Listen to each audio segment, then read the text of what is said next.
By the way, my name is Marklin Tila John. I'm the last reporter of Group 4.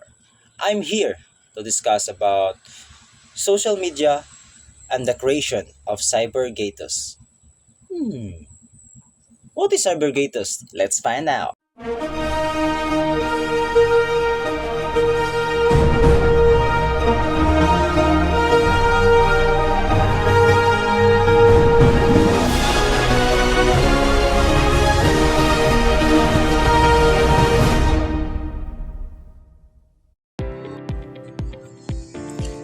Social media and the creation of cybergatus.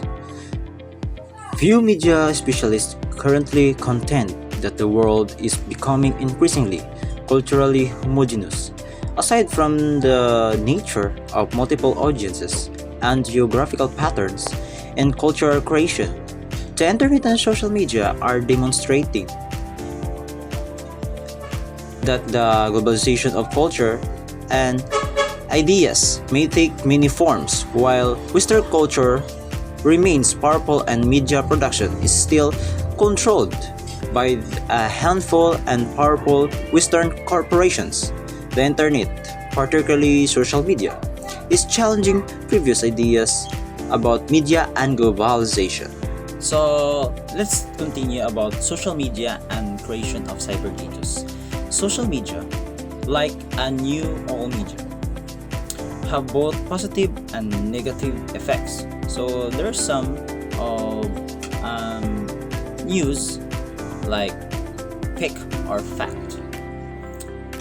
On the one hand, various modes of communication have made communication more accessible to the general public. Facebook and Twitter are free to use by anyone with an internet connection or a smartphone. Users can be both consumers and providers of information thanks to this new media. So we are thankful to have internet or technology to communicate our loved ones in other country, especially in the UFW. So the Arab Spring, a series of upheavals that began in 2011. So they will start in 2011 in Arab Spring. Demonstrated social media's democratic potential. Activists opposing authoritarian regimes in Tunisia, Egypt, and Libya utilized Twitter to coordinate with each other and disseminate information because they lack access to traditional broadcast media such as television. So we proceed about television. So in long time ago, so Tunisia, Egypt, and Libya have utilized Twitter. So they exist about in Twitter. So it focuses in YouTube, Facebook. So it's possible in the world media will create about Bill Gates, speaking from Bill Gates in excess of an internet. So supposed to be it include the Twitter and also the Instagram and other etc. in whole the world globalization. So their actions resulted in the overthrow of their respective governments. And the Women's March against US President Donald Trump began with a tweet from a Hawaiian lawyer, which grew into a national, if not worldwide movement. So, social media, however, has a dark side. So, when we say about dark side, it's a negative fact about social media or like the media lifespan within the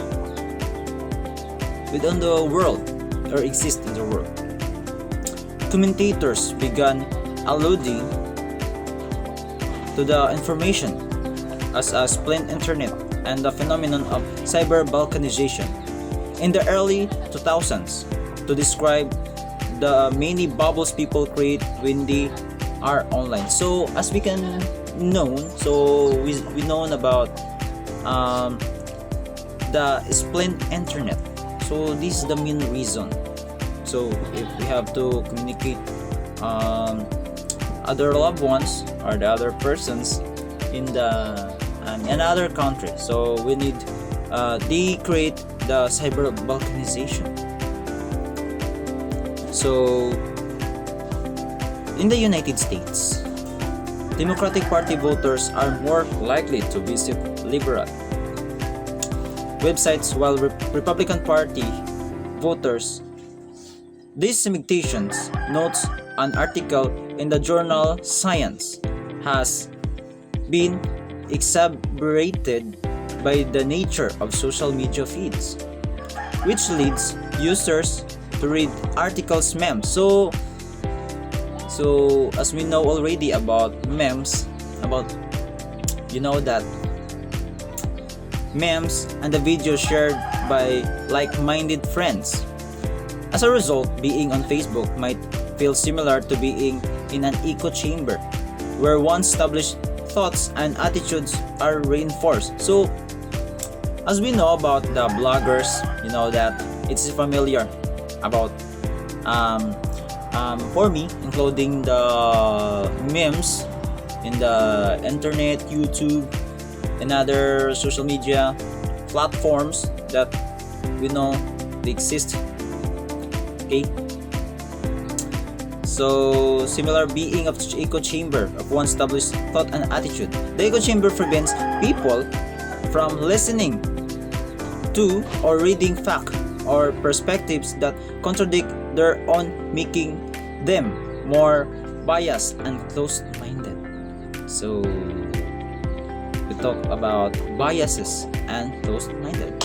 So the other term of cyber ethos talks about the interaction between the people or somebody else. Like as what I've said, like discrimination.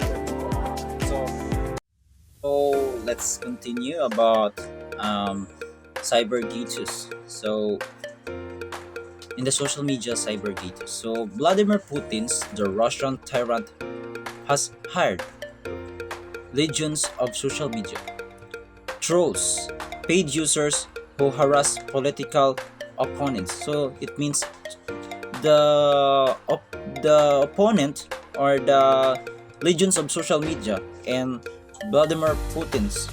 So they have trolls, so paid users of harass political opponents. So they want to break the ligaments of the media in the society or in the